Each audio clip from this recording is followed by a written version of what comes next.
ఇక హెలికాప్టర్ ప్రమాదానికి గురైన ఇరాన్ అధ్యక్షుడు రైసీ మృతి చెందాడు. ఇరాన్ బలగాలు ప్రమాదానికి గురైన హెలికాప్టర్ను గుర్తించాయి. తర్వాత రైసీ కోసం గాలించాయి. కానీ ఆయన ప్రాణాలతో లేనట్లు ప్రకటించారు. రైసీతో పాటు విదేశాంగ మంత్రి కూడా మృతి చెందారు. సుమారు 20 గంటలకు పైగా గాలించిన తర్వాత రైసీ మృతి చెందారని ప్రకటించారు.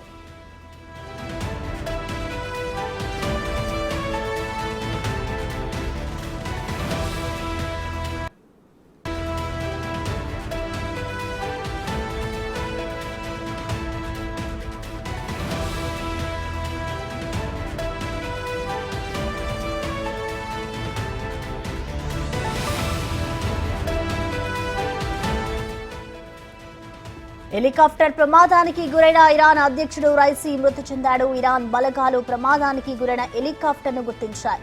తర్వాత రైసీ కోసం గాలించాయి. కానీ ఆయన ప్రాణాలతో లేనట్లు ప్రకటించారు. రైసీతో పాటు విదేశాంగ మంత్రి కూడా మృతి చెందారు. సుమారు 20 గంటలకు పైగా గాలించిన తర్వాత రైసీ మృతి చెందారని ప్రకటించారు.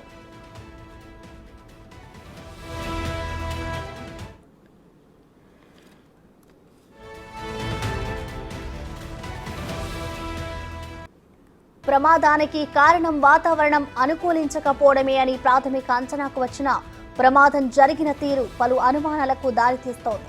జోల్ఫా నగర సమీపంలోకి రాగానే రైసీ ప్రయాణిస్తున్న హెలికాప్టర్ ప్రమాదానికి గురైంది.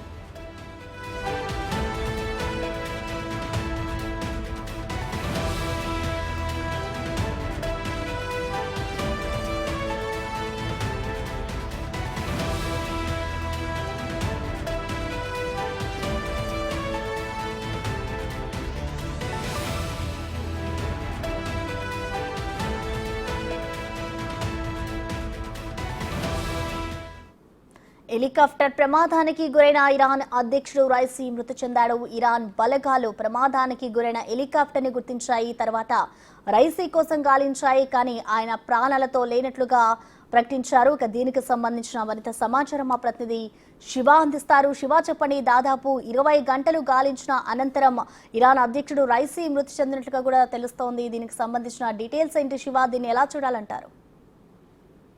రైట్, నా ప్రశ్న, ఇరాన్ ప్రెసిడెంట్ రైసీ ప్రయాణించిన హెలికాప్టర్ కుప్పకూలిపోవడంతో దాదాపు 24 గంటల పాటు భారీగా సెర్చ్ ఆపరేషన్ చేసిన తర్వాత హెలికాప్టర్ శిథిలాలు అలాగే రైసీ మృతి చెందినట్లుగా, ఇరాన్ ప్రెసిడెంట్ రైసీ మృతి చెందినట్లుగా కూడా ఇబ్రహీం రైసీ మృతి చెందినట్లు భద్రతా బలగాలు తెలియజేశాయి. ఇరాన్ అధ్యక్షుడు రైసీతో పాటు విదేశాంగ శాఖకు సంబంధించిన ప్రతినిధులు కొంతమంది కూడా ఈ హెలికాప్టర్ లో వెళ్తున్న సందర్భంలో విదేశాంగ మంత్రి కూడా మృతి చెందినట్లుగా కూడా అధికార వర్గాలు ధృవీకరించాయి. సుమారు 24 గంటల పాటు కొనసాగించిన సెర్చ్ ఆపరేషన్ అనంతరం ఈ మృతదేహాలను, అలాగే ఈ జోల్ఫా అడవుల్లో హెలికాప్టర్ కూలిందని, అక్కడ అంటే పొగ మంచు కొప్పేయడం వల్ల అక్కడ సహాయక చర్యలకు కానీ అక్కడ సెర్చ్ ఆపరేషన్ కొనసాగించడానికి ఇబ్బందికర వాతావరణం ఏర్పడడంతో అసలు ఏం జరిగిందని మొత్తం 20 గంటల పాటు సెర్చ్ ఆపరేషన్ నిర్వహించిన తర్వాత ఆ హెలికాప్టర్ శిథిలాల కింద చనిపోయి ఉన్న శిథిలమైన బాడీలను కూడా భద్రతా బలగాలు గుర్తించిన అనంతరం ఇబ్రహీం రైసీ మృతి చెందినట్టుగా కూడా అధికారిక వర్గాలు ధృవీకరించాయి. అంటే ఒక కార్యక్రమంలో పాల్గొని తిరిగి వస్తుండగా ఈ ప్రమాదం జరిగినట్లుగా కూడా అధికారులు తెలుపుతున్నారు. వారితో పాటు వచ్చిన మరొక 2 హెలికాప్టర్లు సురక్షితంగా గమ్యస్థానానికి చేరాయని, కానీ ఈ హెలికాప్టర్ ప్రమాదానికి గురవడం పైన కొన్ని అనుమానాలు అయితే వ్యక్తమవుతున్నాయి. అంటే అక్కడ ఏదైతే కూలిపోయిన హెలికాప్టర్ ప్రయాణిస్తున్న 2 వ్యక్తులతో మాట్లాడిన తర్వాత ఇరాన్ అధికారులు క్రాష్ సైట్ కోసం 22 కిలోమీటర్ల దూరంలో ఉన్న అడవుల్లోకి వెళ్లి అక్కడ మొత్తం సెర్చ్ ఆపరేషన్ నిర్వహించిన తర్వాత ఈ హెలికాప్టర్ కుప్పకూలినట్లుగా కూడా దీంట్లో ప్రయాణిస్తున్న వారందరూ కూడా మృతి చెందినట్లు వారు గుర్తించారు. అంటే ఇదే మార్గంలో ఈ హెలికాప్టర్ తో పాటు 3 హెలికాప్టర్లు వెళ్తున్నాయి. కానీ దాంట్లో వేరే హెలికాప్టర్ లో రాష్ట్రపతి ప్రయాణిస్తున్న హెలికాప్టర్ మిగతా 2తో సంబంధాలు కోల్పోయినట్లుగా కూడా తెలుస్తున్నారు. ఇక వారు ఈ హెలికాప్టర్ కోసం అన్వేషించడం ప్రారంభించిన తర్వాత హెలికాప్టర్ లో ఉన్న వారిలో ఒకరితో విమాన సిబ్బందితో సంబంధాన్ని, అంటే వారితో మాట్లాడడం కుదరకపోయినప్పటికీ కూడా ఈ సెర్చ్ ఆపరేషన్ నిర్వహించిన తర్వాత ఈ హెలికాప్టర్ డోల్ఫా అడవుల్లో కుప్పకూలిపోవడంతో సెర్చ్ ఆపరేషన్ నిర్వహించిన తర్వాత ఫైనల్ గా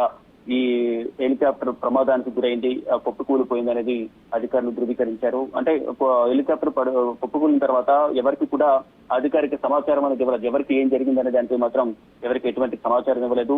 అధికారికంగా ధృవీకరించిన తర్వాత మాత్రమే ఈ అడవుల్లో హెలికాప్టర్ శిథిరాలు దొరికిన తర్వాత దాంట్లో ఎవరెవరు ప్రయాణిస్తున్నారు, ఎవరు ప్రాణాలతో ఉన్నారు, ఏంటి అనే దానిపై మొత్తం డీటెయిల్ గా వారు సెర్చ్ ఆపరేషన్ నిర్వహించిన తర్వాత మాత్రమే ఇరాన్ అధ్యక్షుడు ఇబ్రహీం రైజీ మృతి చెందినట్లుగా కూడా ఇరాన్ కు సంబంధించిన రాయబార కార్యాలయం అధికారులందరూ కూడా ప్రకటించారు. హెలికాప్టర్ ప్రమాదంలో చనిపోయినట్లుగా కూడా ఈ ప్రకటన విడుదల చేశారు. రైజీతో పాటు విదేశాంగ శాఖ మంత్రి కూడా ప్రయాణిస్తున్నారు కాబట్టి ఆయన కూడా మృతి చెందినట్లుగా కూడా అధికార వర్గాలు తెలియజేస్తున్నాయి. ప్రసన్న. Thank you Shiva.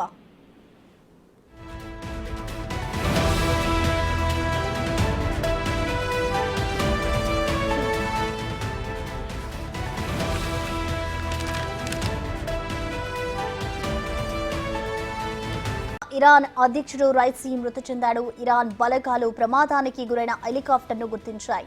తర్వాత రైసీ కోసం గాలించాయి, కానీ ఆయన ప్రాణాలతో లేనట్టు ప్రకటించారు. రైసీతో పాటు విదేశాంగ మంత్రి కూడా మృతి చెందారు. సుమారు 20 గంటలకు పైగా గాలించిన తర్వాత రైసీ మృతి చెందారని ప్రకటించారు.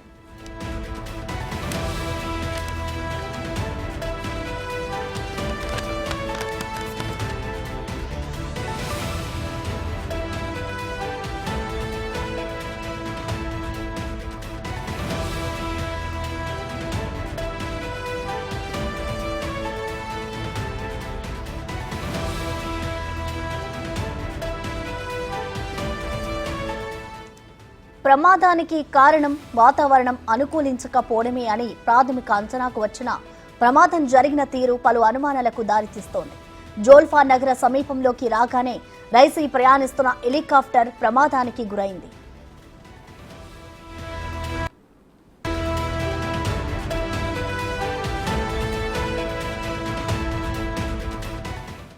అయితే ఆయన వెంట బయలుదేరిన మిగతా 2 హెలికాప్టర్లు మాత్రం సురక్షితంగా ల్యాండ్ అయ్యాయి. దీంతో అసలు ఇది ప్రమాదమా లేకపోతే కుట్ర అనే ప్రశ్నలు వినిపిస్తున్నాయి. ఇజ్రాయిల్, ఇరాన్ మధ్య తీవ్ర ఉద్రిక్తతలు నెలకొన్న సమయంలోనే హెలికాప్టర్ ప్రమాదం జరగడం కూడా అనుమానాలను పెంచుతున్నాయి.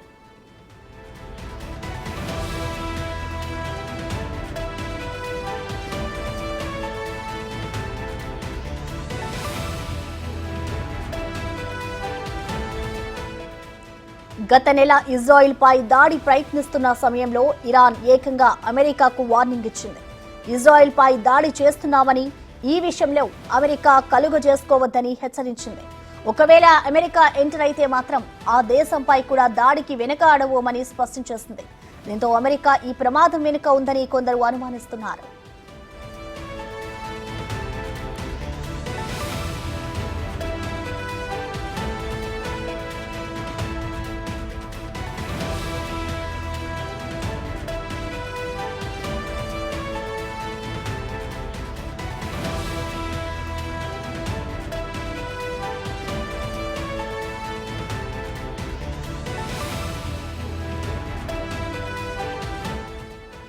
హెలికాప్టర్ ప్రమాదానికి గురైన ఇరాన్ అధ్యక్షుడు రైసీ మృతి చెందాడు. ఇరాన్ బలగాలు ప్రమాదానికి గురైన హెలికాప్టర్ను గుర్తించాయి. తర్వాత రైసీ కోసం గాలించాయి, కానీ ఆయన ప్రాణాలతో లేనట్టు ప్రకటించారు. రైసీతో పాటు విదేశాంగ మంత్రి కూడా మృతి చెందారు. సుమారు 20 గంటల పైగా గాలించిన తర్వాత రైసీ మృతి చెందారని ప్రకటించారు.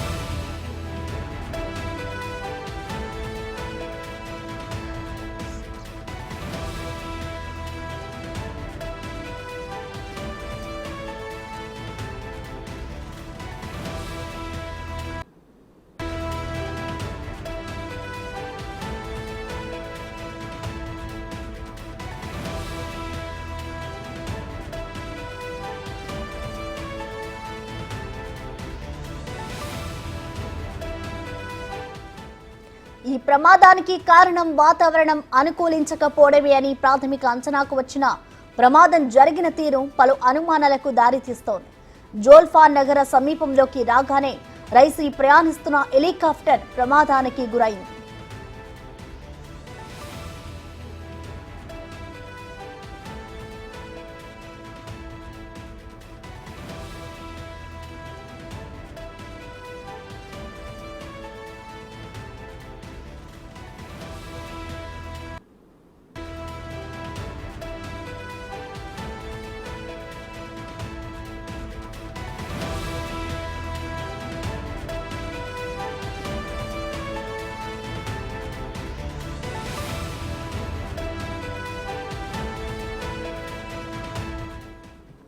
హెలికాప్టర్ ప్రమాదానికి గురైన ఇరాన్ అధ్యక్షుడు రైసీ మృతి చెందాడు. ఇరాన్ బలగాలు ప్రమాదానికి గురైన హెలికాప్టర్ అయితే గుర్తించారు. మనం బిగ్ టీవీ స్క్రీన్ మీద చూసుకోవచ్చు. లెఫ్ట్ సైడ్ ఏదైతే కనిపిస్తుందో అక్కడ ఉన్న అధికారులు హెలికాప్టర్ కూలినప్పుడు వాతావరణానికి సంబంధించి అక్కడ కొన్ని కదలికలను అయితే గుర్తిస్తున్నారు. హెలికాప్టర్ క్రాష్ అయిన తర్వాత కూడా గుర్తించిన విజువల్స్ కూడా మనం చూసుకోవచ్చు. దానికి ముందు రైసీ కోసం అయితే దాదాపు 20 గంటల పాటు కూడా అక్కడ ఉన్న అధికారులంతా కూడా శ్రమించి రైసీ హెలికాప్టర్ ఎలా కూలింది, ఎలా వచ్చింది అనే దానిపై కూడా అక్కడ ఉన్న అధికారులు అయితే తేల్చే పనిలో పడ్డారు. ఆ తర్వాత హెలికాప్టర్ కూలిన గుర్తించారు. హెలికాప్టర్ కూలిన అక్కడ ఏదైతే ప్రదేశం ఉందో దాన్ని అధికారులు గుర్తించిన అంశాన్ని కూడా మనం రైట్ సైడ్ చూసుకోవచ్చు బిగ్ టీవీ స్క్రీన్ మీద. దీనికి సంబంధించి మనకి అప్డేట్ అందింది. రైసీ మృతి చెందినట్లుగా కూడా హెలికాప్టర్ కూలిన తర్వాత రైసీ మృతి చెందినట్లు కూడా తెలుస్తోంది. అలాగే హెలికాప్టర్తో పాటు రైసీతో పాటు విదేశాంగ మంత్రి కూడా మృతి చెందారు. సుమారు 20 గంటలు పైగా గాలించిన తర్వాత రైసీ మృతి చెందినట్లు కూడా తెలుస్తోంది. ఇటు ప్రమాదానికి కారణం ముందుగా వాతావరణమే అనుకూలించకపోవడమే అని కూడా అందరూ ప్రాథమికంగా అంచనాకు వచ్చారు. కానీ దీని వెనుక ఏదో ఒక కుట్ర ఉంది అంటూ కూడా అందరూ భావిస్తున్నారు. ఎందుకంటే హెలికాప్టర్ రైసీ ఏదైతే హెలికాప్టర్ ప్రయాణిస్తున్నారో దానికి ముందు 2 హెలికాప్టర్లు సేఫ్ గా ల్యాండ్ అయ్యాయి. కానీ రైసీ ప్రయాణిస్తున్న హెలికాప్టర్ మాత్రమే ఈ ప్రమాదానికి గురైంది. సో దీనికి